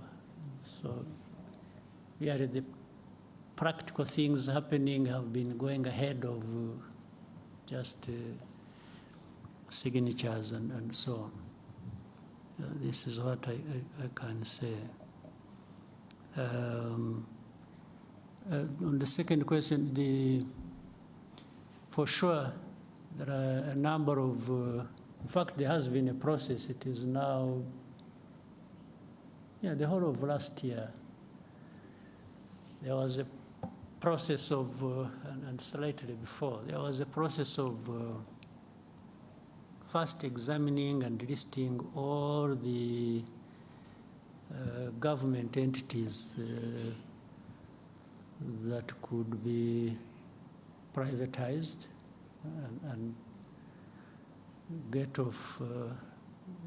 them off the government balance sheet. And this will translate very well into what we need to see happen on our exchange. So this is underway. This is going on. There is a team of people that have been following that up and working to, you know, the Agachiro fund that is there. It is taking care of those public enterprises and other similar ones in the process of privatization and also feeding into this institution we are talking about. For, yes, FIA was a success, I think, and it is part of what you also, in fact, said, creating a sports hub and other businesses that incorporate sports in their ecosystems. So and that's what brings up Formula One. Formula One, we did the bidding, it is making good progress, and we are also in discussions with the MotoGP, and you are aware this year we are going to host the World Cycling Championship here in Rwanda. So all these are things that are happening according to plan, and having thought through all this, the benefit to the country and to businesses and the people of this country and Africa are enormous. They are really limitless opportunities, and that's why we made that choice. You are aware before this we have had partnerships over football. We have partnership with Arsenal, with PSG, with Bayern Munich. These ones have, the results have spoken for themselves. It brings in, I see people write so many things about Rwanda is open. It's really open for business, open for tourism, open for education. We have brought people through education channels to, you know what we have here, Carnegie Mellon, and many others that have established here. All these are, so far, generally, I don't know any of these endeavors we have undertaken that have led to government regretting that we did this and that. In fact, it is just all benefits. And again, with time, the benefits become more tangible. You show it in numbers more clearly than it is now. Thank you, Your Excellency. I think we have exhausted all questions. Maybe one more. One, the gentleman in the suit. Sure, there's only one in a suit. Murakoze nyakubahwa Perezida wa Repubulika, nitwa Ibarushimuwe Bihoyiki Keve Christian, ndi umunyamakuru wa televiziyo ya BTN. Ukwezi kwa karindwi umwaka ushize habayeho gahunda yo gufunga insengero zitarejuje ibisabwa.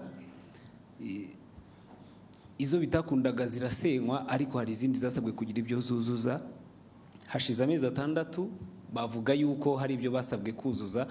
Bagize bati mutubwirire umubyeyi yongera dutumeho za ntumwa zize zurebe ibyo twasabwe kuzuza ko twabikoze, twongere tube twafungurirwa. Ikindi, hari abasore n'abakobwa hano hanze hano tujya tuganira no ku mbuga nkoranyambaga, bavuga yuko gushaka cyangwa se kubaka ingo bigorana kubera ubushobozi n'ibindi babona bishobora kubatera ubwoba. Ndagira ngo muze kugira ubutumwa mu bagenera by'umwihariko ku buryo umuntu ashobora gutinda gushaka avuga ati ndi gushaka ubushobozi, ingaruka bishobora kubyagira ni ibihe? Murakoze nyakubahwa Perezida wa Repubulika. Muri uko gushaka ariko harimo n'ubushobozi.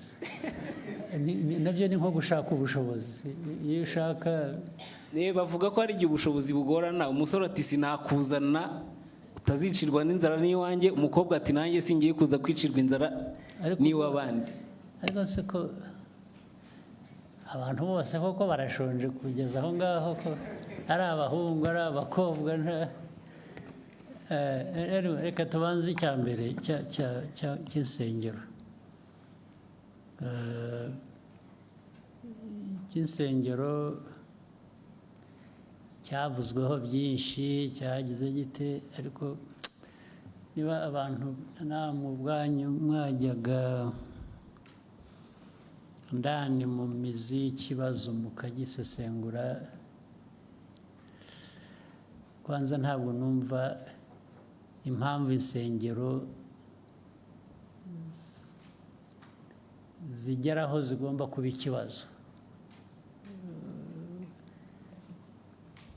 Kandi ubanza biba mu Banyafurika gusa, sinzi ko hari ahandi insengero zaba ikibazo. Ubanza ari naho bwa bushobozi butakariraga, bwa bundi bavugaga n'abadashakana, abantu bigiriye mu bintu biri aho by'icyuka, nawe bashoramo ngira ngo bifuza kubarangaza gusa ngo Abanyafurika murindagire mujye mu bintu nk'ibyo ngibyo. Ariko reka ibyo mbe mbirekeye aho ngaho bitaza kuvamo ibindi byinshi. Njye ku kibazo ubwacyo, hari insengero usibye ko ayo mateka yabyo ntashaka kuyatindaho ariko adasobanutse. Ubundi ikintu icyo ari cyo cyose bijyanye nk'izo nsengero cyangwa ibindi bigira uburyo, bikwiye kugira uburyo bikurikiza kugira ngo bijyeho. Iyo bibayeho bibaho bite, bikora bite, ibyo ubundi abantu bashaka ibintu bitunganye mu bantu mu gihugu bakwiye kuba bibaza ibyo ngibyo.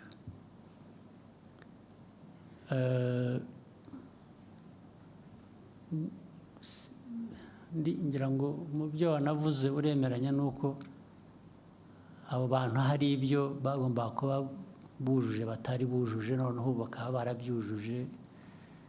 Ubu ikibazo gisigaye ni ikindi, ni ukujya kureba niba noneho byuzuye.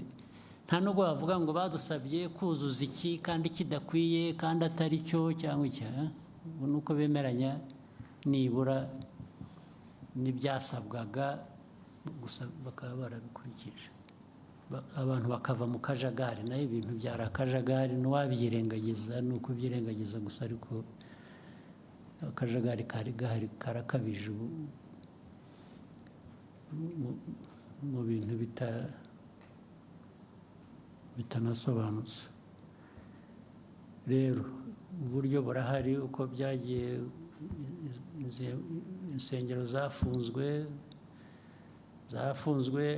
aho bazifunze babwiye abantu impamvu, hari zitarafunzwe.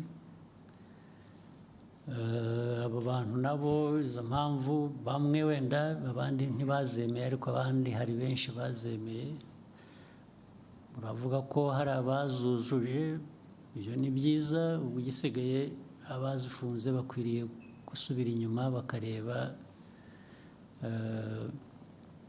niba koko ibyo basabye abantu barabyujuje kandi ikibazo ni iki ntabwo numva ari ikibazo kiremereye kidafite umuti ahubwo abantu ni ugushyira mu bikorwa ibyo bakwiriye gukora ntabwo rero mbona ikibazo hanyuma ibyo kindi cy'ubukene buri mu bantu ni ikibazo nyine turwana nacyo buri munsi ibyo twavuze aha byose igihugu aho kiva aho kigana ibyo gikora ibi byambazwaga bijyanye n'ibyo dukora muri siporo n'ibyo tujya gute hari byinshi tubari kujya no mu buhinzi n'ubworozi tukavuga ibikorwa remezo biriya byose imari ishorwamo ni ukugira ngo abo ngabo bashobore kugira uburyo bagira ikibatunga naho sinibwira ko uko wanabivugaga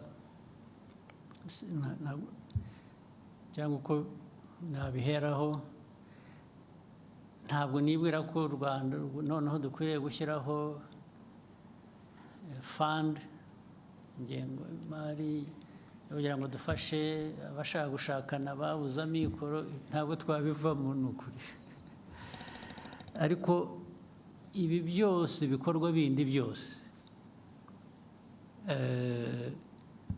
ni ukugira ngo buri muntu aho ariho hose yaba ari ushaka cyangwa hari n'abatashaka gushaka nabwo bagomba kuba bahari ntabwo bose abatarashaka ntabwo bivuze ko ari uko babuze amikoro hari n'abatabishaka ariko buri wese ari ubishaka n'utabishaka azagerweho no kugira ikimutunga no kugira uburyo niyo mpamvu dukora ibi byose ndetse ikimenyimenyi kukwereka ko turagerageza igihugu kiragerageza urabizi nko mu mwaka ushize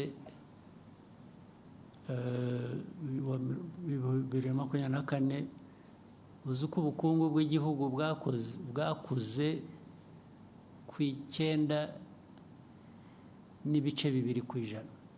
Nta handi ngira ngo niho habaye hambere ku isi cyangwa harimo hambere hakeye. Iyo mibare iba yerekana ko hari igikorwa, hari ikintu kizamura ubukungu, kandi nk'uko tubivuga iteka ubukungu bwacu buzamuka bushingiye ku bikorwa bigera ku baturage. Ubukungu cyane cyane bwagiye bukura bushingiye kuri industry na services ndetse n'ubuhinzi n'ubworozi bwarakuze, bufite ibice bwakuzeho bigaragara bitari bisanzwe. Ibyo byose ni ibigerageza gushyira ubushobozi mu bantu, mu banyagihugu kugira ngo naho ubundi ariko hari abacyari abakene, hari abakene ntawe ubihakana, ariko niyo mpamvu tugomba, bimwe navugaga mu byo dukora tugerageza kwihuta, tugakora ibishoboka byose, bitwara igihe, ariko ni ukugerageza abo ngabo nabo ni ugushakisha abana dushyira mu mashuri, mu myuga, mu biki, barimo muri abo ngabo, ni ukugira ngo bashobore kugira ikintu bakora ariko bunganirwe n'ibi bindi bigari tugerageza gukora. Byagira uko nta kundi twabigenza, ahubwo ni ukubwirana n'izo nsengero by'amadini, rimwe na rimwe nibajya kubasezeranya bajya babaca makeya cyangwa babikorera ubuntu kugira ngo byose ibintu byorohe, si byo? On behalf of the media, Your Excellency, thank you for taking the time today. I'm sure we'll have more opportunities in the future for such interaction. We wish you a nice evening. Okay, mwakoze nizere ko umwaka mwawutangiye neza uzakomeza ube mwiza hanyuma tugume duhurire muri ibyo bikorwa byo kurwanya ubukene n'ibindi bidakwiye. Asante sana. Mwakoze.